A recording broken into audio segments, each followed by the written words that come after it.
So, good evening. I don't know all of you, but I know some of you. And for those that I don't know, I hope we get to hang out sometime. I really do. I really do. Like, it's winter, and we're all in this like mode of like closing in and keeping tight to ourselves and the people we know. So, like, I really do hope we get to open up and hang out sometime. If we do, 2 things you should know about me. One, I am equally gullible as I am sarcastic. And number 2, I am a driver who thinks they are amazing, but I am terribly slow because I'm from Connecticut.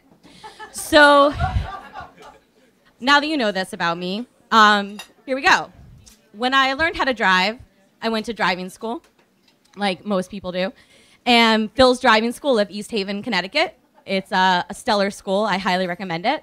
And I went through the courses. I think I kind of paid attention. I think I sarcastically humored the teachers as I was like doing the on the road. But I will say there was a lot of stuff I missed. When I got my license on the second time, because the first time I sped, which is why I go the speed that I do now, I was so excited.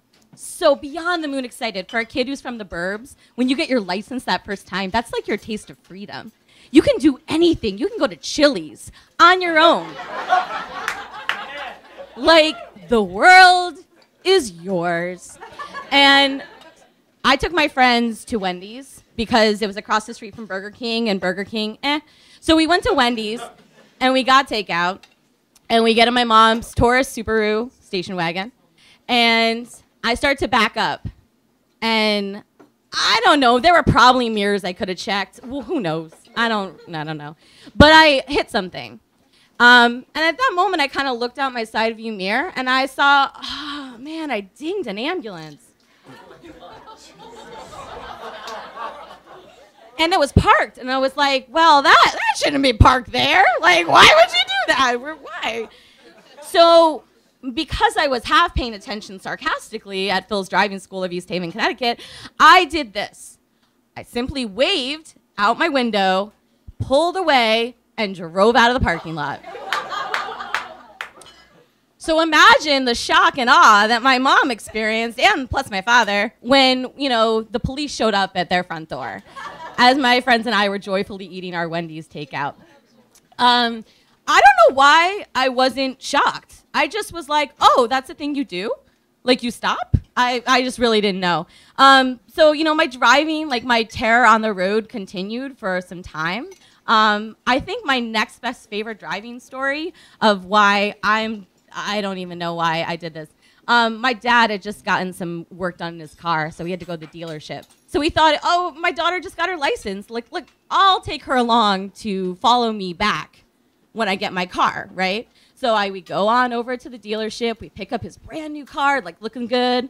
We drive back. I'm following him, maybe a tad too closely because, again, I didn't pay attention. And at this very moment, I see like a limousine to the side of the road. I'm like, oh, man, a limo in Connecticut. Who could be a... I just hit my dad. I rear-ended him.